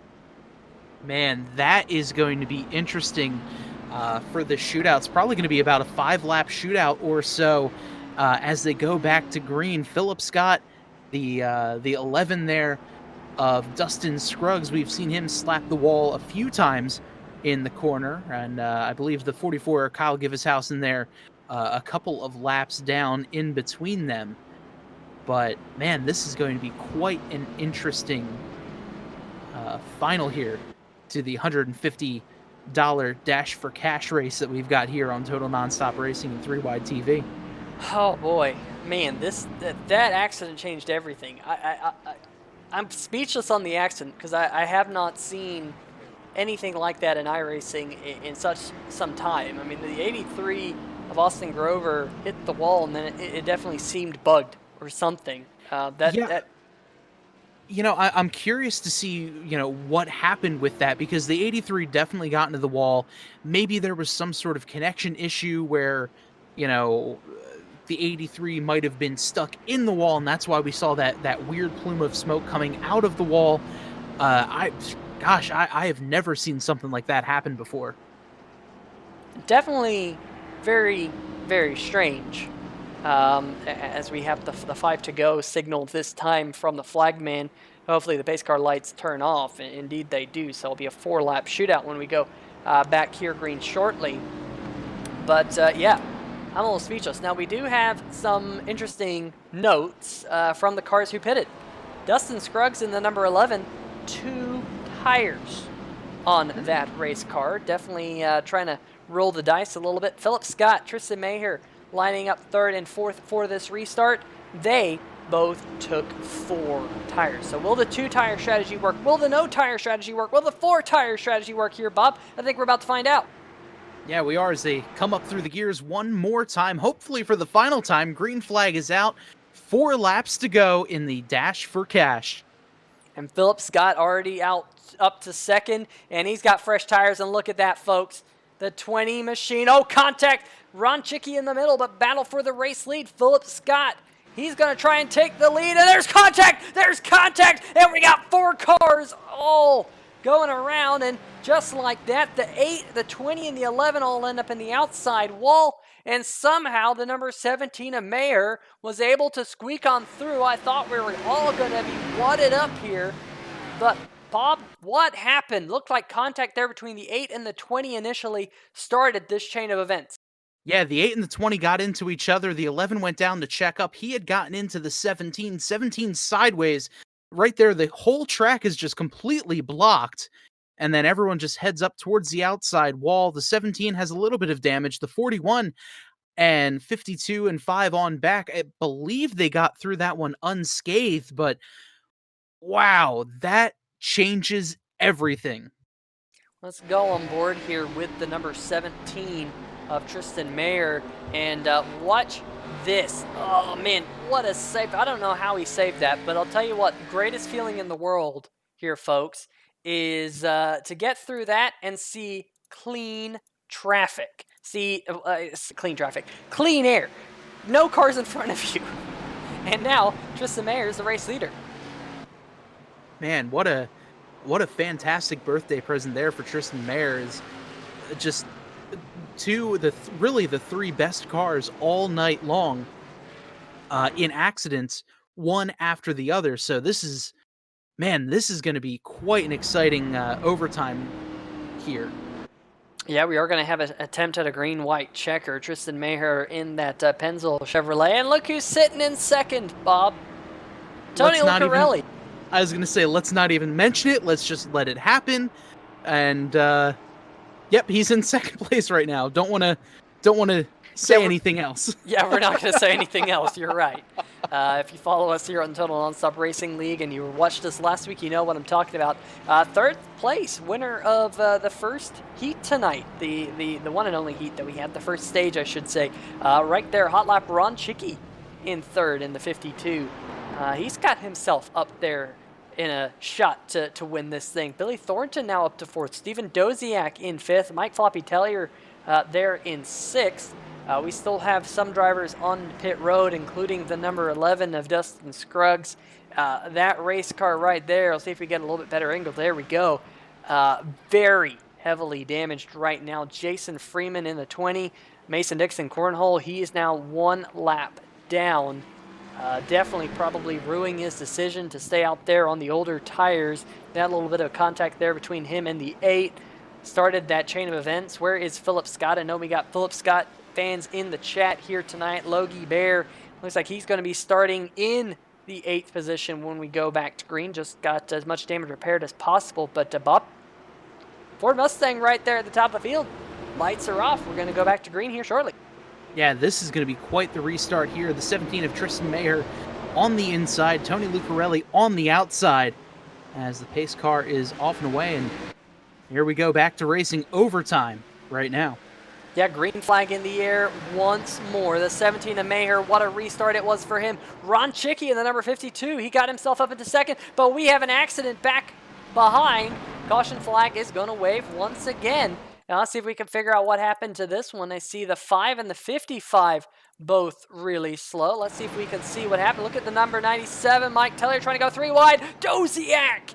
And the 5 getting up into the outside wall, and also look like Austin Grover got a piece of that one as well. Let's see if we can go back on board with Austin Grover for the restart. In fact, let's see if we can go up in front. The 97, here we go. On board, Mike Tellier tried to go 3 wide. Looks like Billy Thornton might have caught the wall and then bounced down into the side, or the back end of that number 55 of Doziak. Heavy damage for both the 55 and the 5. Here we go on board with the 83 of Grover. Nowhere for him to go, kind of submarined underneath the back of the 55. Let's see if we can go now on board, kind of get the trifecta here. On board with the 55, nothing that he could do. Bam, bam, bam. Just gets hit from the rear end, and that's quite a lot of damage. But to tell you what, Bob, we're going to re-rack him, and we're going to have to do it all over again because we have another attempt at a green-white checker. Yeah, unlike regular Total Nonstop Racing, where there's only one attempt at a green-white checker, these guys are going to go all night if it takes them, because we want to see a finish for the cash under the green flag as Tristan Mayer leads, and Ron Chicky in second, and the 41 of Tony Lucarelli in third, as the lights on the Ford Mustang pace car still on, so we'll get at least one more lap under yellow as we get the field all set up here. Yeah, but I was gonna say we're gonna get a winner tonight, even if it's a pace car. If all these cars end up wadded up on the back of the wrecker, checkers or wreckers, of course, here on the line for $50 in this final stage, $151 in total on the line here tonight, and definitely a pretty big payout for iRacing standards. So a lot of these drivers have a lot at stake here in the final laps, and we got a couple of cars up there, like Mike Tellier, like the number 5 of Billy Thornton, like Philip Scott, who now sits in 6th. Those are pretty damaged race cars, and if we keep having these green-white checkers, they have a shot at the win. Yeah, absolutely. And taking a look at the chat, Garrett Gleason joining us in chat, saying that there are going to be 3 attempts tonight, as they changed it for the fans to get the best finish possible. So, well, this is definitely going to be interesting. And yeah, Peter, like you said, these guys in the back of the pack got taken out before the first overtime. Still a shot there for fans of Philip Scott and a couple of those other guys towards the back who took some damage. Yeah, and looking out back of Tristan Mayer at his competitions. Definitely going to try and do what he can to win this race. We have now reached the 100 laps here tonight. In fact, gone past the 100 laps that we expected to see in this feature race. But we still have more green flag racing to come for you folks here in the 3Wide TV chat. King Canute saying that he went to go get food at Subway, came back, and everything's changed. Yeah, absolutely, everything's changed. Jack Myers in the chat, Logie Bear saying that's Phil's race over. Don't count him out because more accidents can happen. We're back green here at Nashville. Tristan Mayer with another great restart, able to dive down onto the inside. Ron Chicky on the outside. He won stage 1, and now he's looking to the inside of Mayer. Mayer has got the position as they dive down into turn number 3. Yeah, and the 41, Tony Lucarelli! We didn't say it. We did not say it.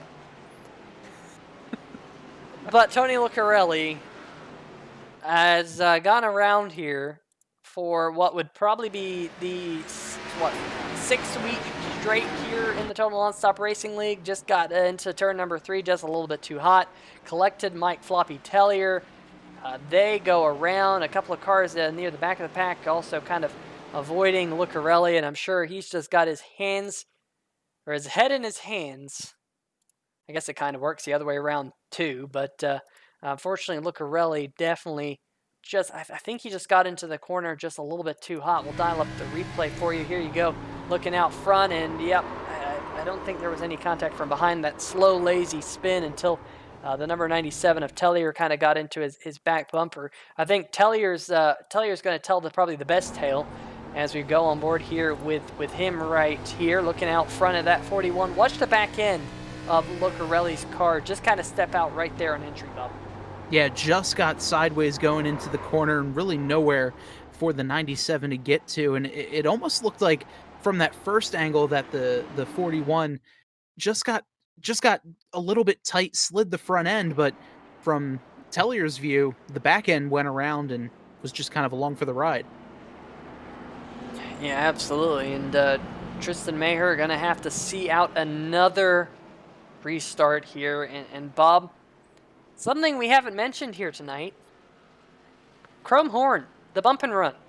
For $50, will we see Ron possibly give a little bit of a nudge to the number 17, or do you think he's going to race him clean? It definitely looked like maybe the 41 there, Lucarelli, when he got so hot into the corner, maybe he was thinking about the bump and run then. Yeah, I would almost I would be willing to bet on seeing that Chrome Horn as we get down here with about a lap or so to go, and take a look at that second row. Look who's back. Philip Scott and Jason Freeman involved in the original accident that set off this whole chain of restarts and accidents. So, like we said earlier, do not count those 8 or 20 machines out, because those guys are in some pretty good positions. Yeah, definitely not out of the picture of one of these drivers walking away with a win. I mean, we saw a 4-car accident not all too long ago, and involving Tristan Maher, just barely squeaked through it.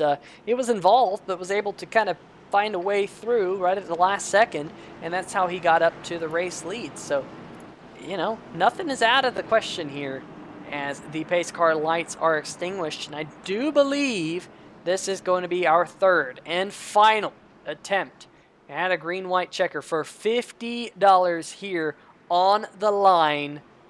It's going to be a great run to the finish here, folks. Get up out of your seat, turn up the TV, because we're about to have a $50 winner here in tonight's dash for $150. Look at Ron Chicky. He's getting antsy. He wants to go early. Tristan Maher in the 17 waited to get the loud pedal down, and we're going to be side by side going off into turn number 1. Hot Lap Ron going to try and use the outside line. We saw him use it to win the first stage here tonight. We're side by side halfway down the back. 2 by 2 as they head down into turn number 3. Coming out of turn number 4, Tristan Maher has the lead. He's going to lead with 1 lap to go, and I believe the yellow flag came out. A caution flag came out, and we're going to have to see exactly what brought out the yellow, trying to quickly figure out what happened here. And, it was the 44 Geveshausen who went around coming out of turn number 2. Now, the big question is, who was the leader? I think it was Maher in the 17, and indeed, he's going to come across the start-finish line no, Ron Chicky. Did Ron Chicky win this race in the 52? Looks like he has. How about that? Side-by-side racing at the end. And it does look like Hot Lap Braun is going to walk away with the win. How about that, folks? Wow. He had to go for it. He did. He used that high lane and getting a little bit of a nudge there from the 83. I think that's more congratulatory than anything else. But how about Hot Lap Ron stealing it away right at the end?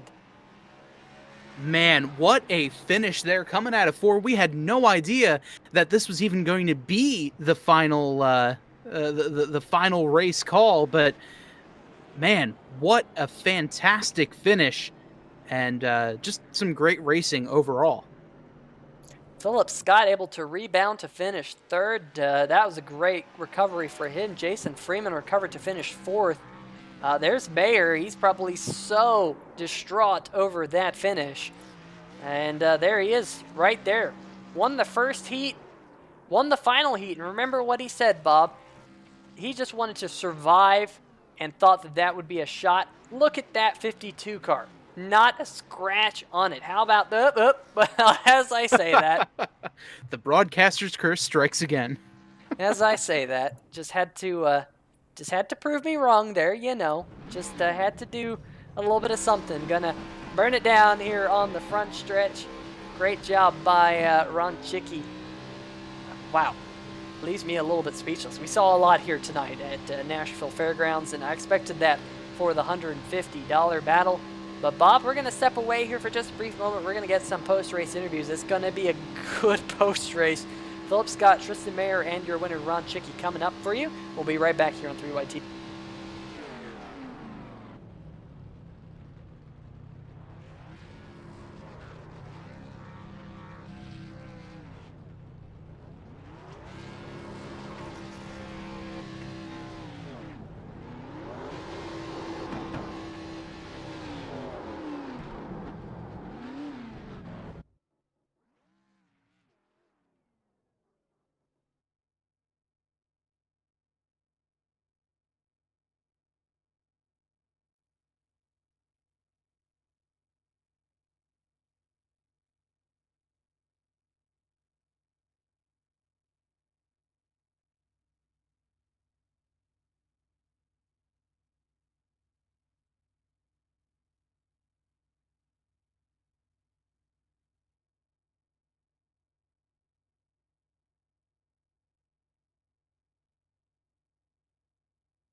All right, folks, welcome back here to 3Y TV, where tonight's race has come to its conclusion. And what a crazy finish.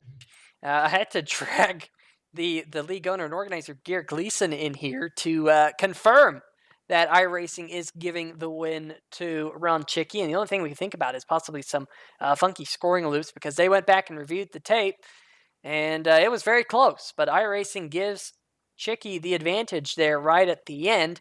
And while Bob and I were away discussing all that, we also came up with tonight's Commentators' Choice Award. And Bob, we debated this, and tell the fans who's going to pick up an extra $25 here tonight. We did, when we were talking about this, there were a few guys that had some great moves, some wreck avoidances and things like that. But at the end of it all, we decided that the craziest thing that we've ever seen happen in an iRacing race was seeing the 97 get taken out by an invisible wall. So we figured we are going to give the broadcasters $25 to the 97 machine of Mike Floppy Tellier. So Mike is getting a $25 congratulatory prize for having the most, or I guess the worst luck that we've seen here tonight. Yeah, give that man the $25 Leave the Commentators Speechless award, because I was completely speechless after that one. And I'm not often that speechless. Definitely a good race and good finish. That left me kind of speechless here as well tonight. So just kind of a crazy night here at the Nashville Fairgrounds. But we still have some post-race interviews lined up for you. Let's see if we can pick up Philip Scott, your third place finisher here tonight. Philip Scott, Peter Short here in the 3-wide TV booth, man. You had pace in every single stage here tonight. Weren't quite able to get the job done. Right there, looked like you might have been able to get the checkered flag had that contact not happened with the number 20 machine. But all in all, fantastic speed out of that number 8 here tonight. Tell us about it. Yeah, that was quite the race. That was so much fun. So yeah, I was very surprised with myself once I started right behind the 20, that I could stay with him. I tried getting past him on the start, but he was doing some really good moves. Like, he was blocking me, but just barely blocking my lane, because he knew that I had been using the outside lane a lot.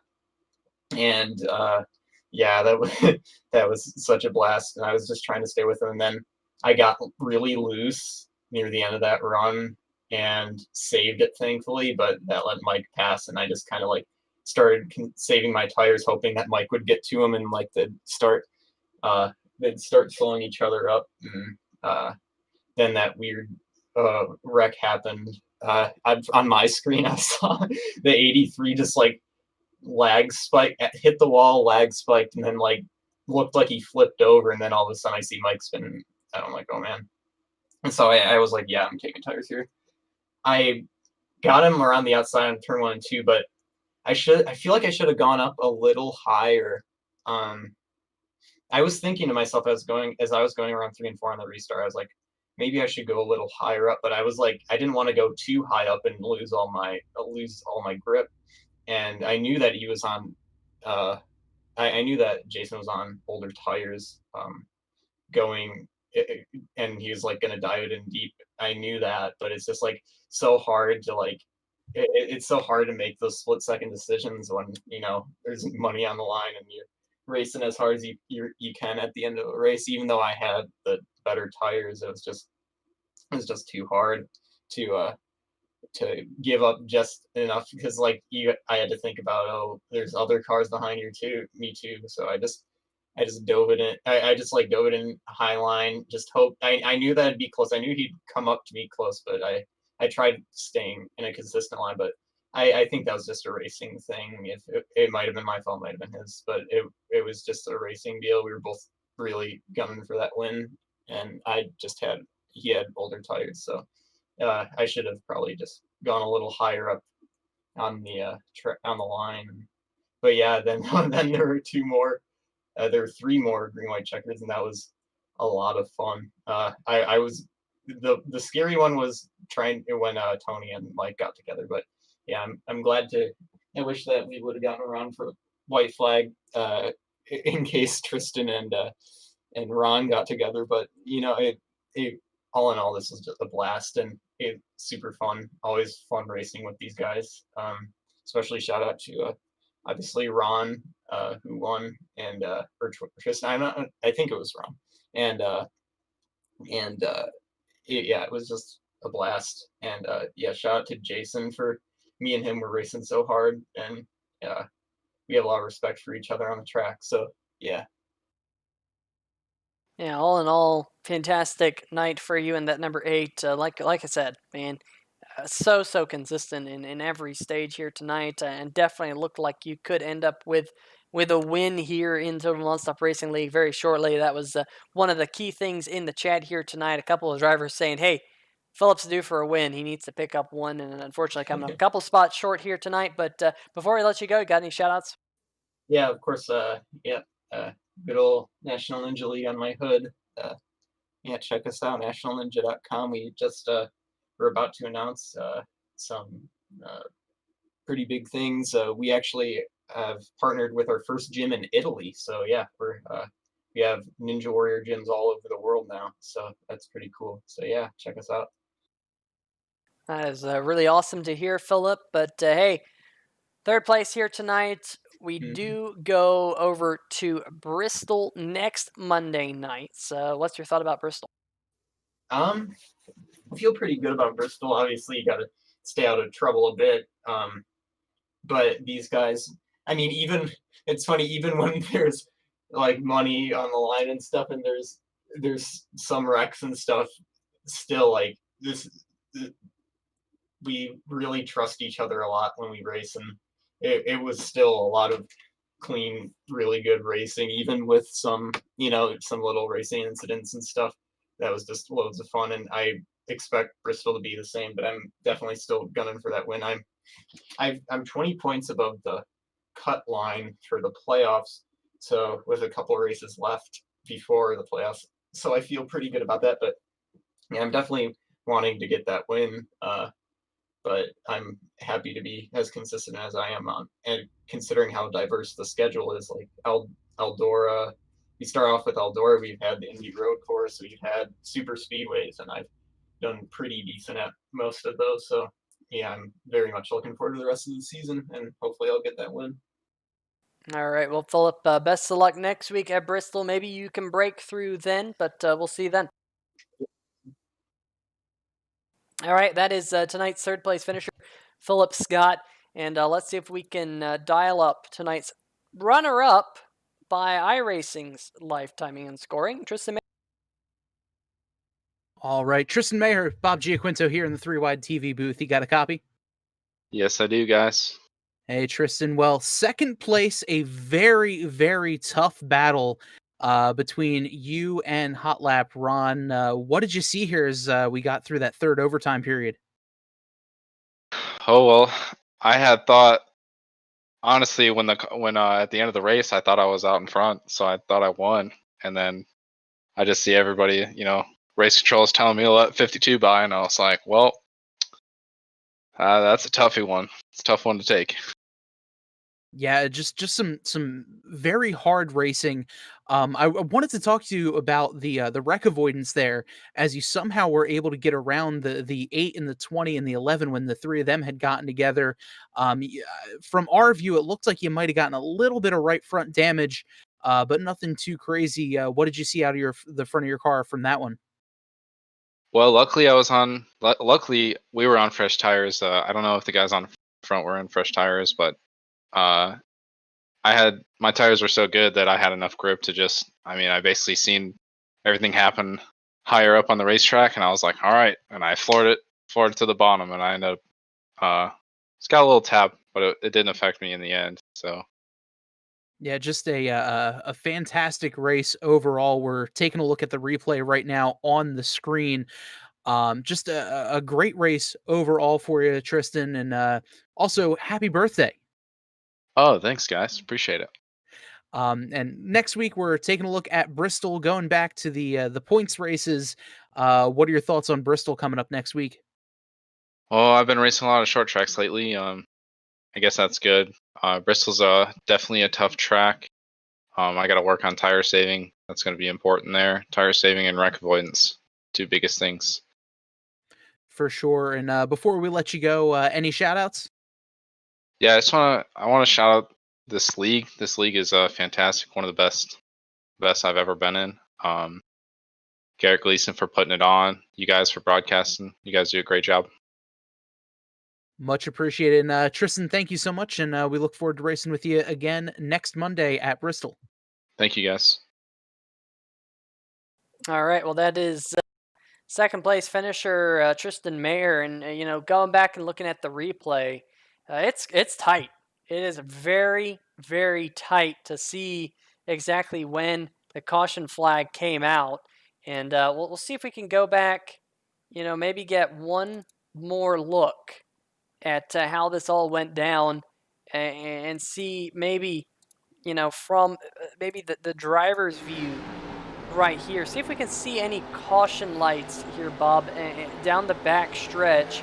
It doesn't look like there are any caution lights that you can really kind of make out, which is a big shame. Now, at this point in time, the 52 has his nose out front, and the 44 of Geveshausen is spinning around.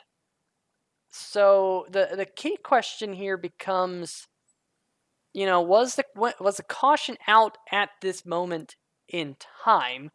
Trying to see if there's any view that we can have. We might be able to watch this one. And of course, iRacing does use scoring loops like real life NASCAR. Let's just kind of wait. Let's wait. We're in super duper slow mo. I'm watching the tiny speck of a flagman there and the pace car lights to see if they turn on, because they will turn on. Now there's still no caution, it appears, at this point. Okay, caution lights are on. Let's see what's going on up at the front. Again, iRacing uses scoring loops, so it does go back. And at the point that the caution lights turn on the pace car, the 17 was ahead. So, just like NASCAR uses scoring loops, iRacing uses scoring loops as well. So let's see if we can kind of, go back in slow motion.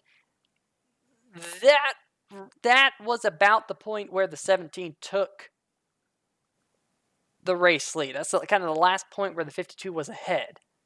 So I can definitely see how the 17 is a little bit upset.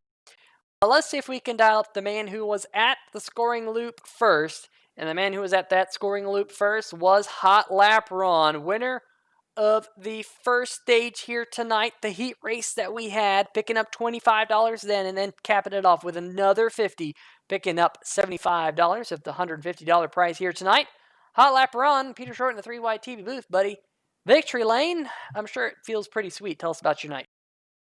Well, it was not expected. Even at the end there, I saw the caution flag come out, and I lifted, and I was going to let Tristan by, but the game said I won, so what can you do? But it was a really fun time, and luckily that caution came out near the end. We were able to get on some fresh tires and make a good run for the fans. Yeah, definitely a pretty stellar night for you. You told us at one point that you just kind of wanted to keep your car nice and clean, and you were able to do so. Yes, there, I was. And that was something Bob and I mentioned just after you started doing your burnouts. Of course, just before you put it in the wall doing a burnout. But I'll tell you what. Congratulations on this win. I mean, we've seen you be very fast so far this year in the Total Nonstop Racing League. You got some momentum now. Can you carry this momentum on forward to Bristol next week? I sure hope so. I ran a lot of laps at Bristol. This is actually the first time I've ever driven on this track, so I feel really confident and really excited about the result. So, yeah, Bristol coming. I ran trucks, Cup Cars, Xfinity, ARCA. I ran everything there, so I'm feeling really good about that. Yeah, definitely. A strong night for you here tonight, and looking forward. We're closing in on the chase races, which starts at Daytona now, only a couple of weeks away. In fact, only I think 3 weeks from now will be the first chase race. How important is it to get that momentum if you squeak your way into the chase? Oh, geez, well, momentum is everything. I'm just hoping that I'm able to stay running in the league. Personal life might come into the play, and I might not be able to make it. But yeah, I'm really looking forward to being a part of the closing stages of the race and continue to grow this league. It's been really fun. I'm really happy for everybody that's involved, and really thankful that we're able to keep doing this every week. So.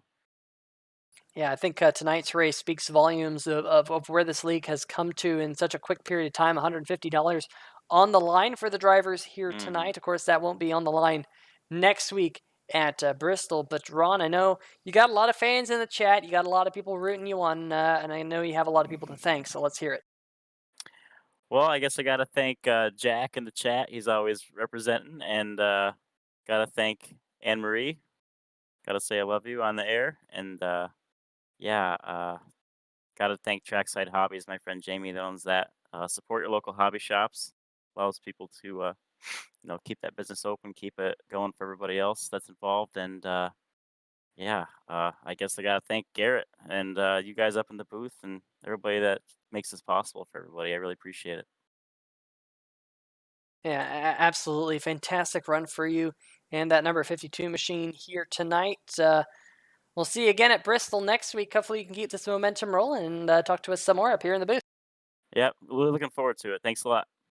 All right, well, folks, that is tonight's race winner, Hot Lap Ron Chicky. Bob, what a crazy night that has come to a conclusion here. $151. We're about to find out who's going to win that extra $1 that you put on the line to the last place finisher on the lead lap. Why don't you go through tonight's finishing results? Sure. So with our winner, Ron Chicky is going to be walking away with 75 of the $151 pot for this evening's race. Tristan Maher, the birthday boy, coming in an extremely close second, I believe. Less than a second, definitely, for his second place finish. Philip Scott coming up in third. Jason Freeman, the winner of $25 and stage number 2, coming in fourth. Austin Grover, fifth.